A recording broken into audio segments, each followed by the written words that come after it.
दुलारी recording studio मटी हानी।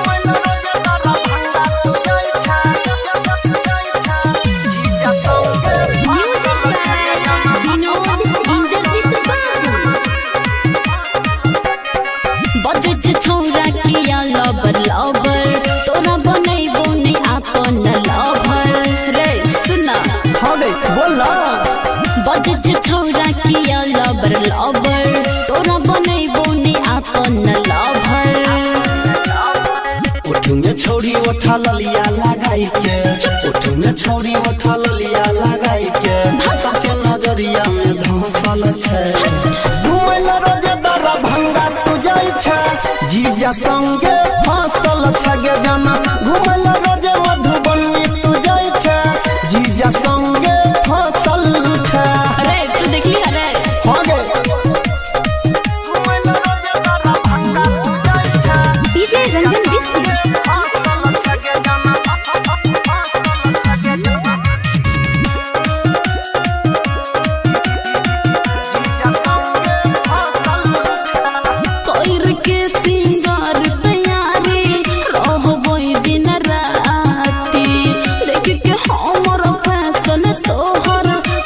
चौकिया छाती रे बुझले कि ना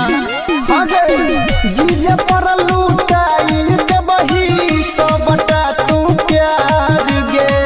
जे बही ससुरवा तकी कहत तोरा भतार गे कोई गो छौरा के लुटने छही कथी कोई गो छौरा के लुटने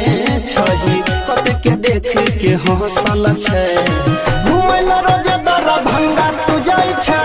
जीजा संगे फसल छगे जाना घुमैला रोजे मधुबनी तू जाई छे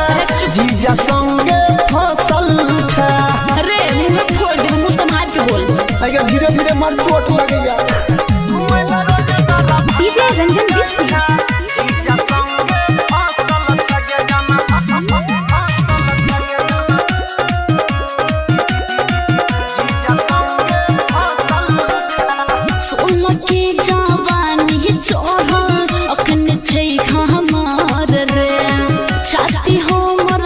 तीसरे छोरा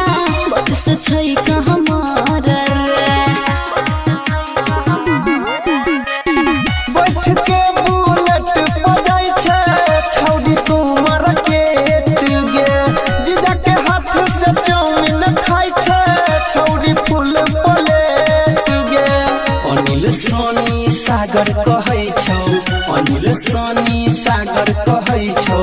छौड़ी तू त बहसल छे घुमैला रोजे दरा भंगा तू जाई छे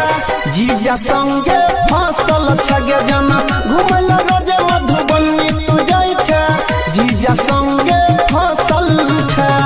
दुलारी रिकॉर्डिंग स्टूडियो मटिहानी नगर पालिका 8।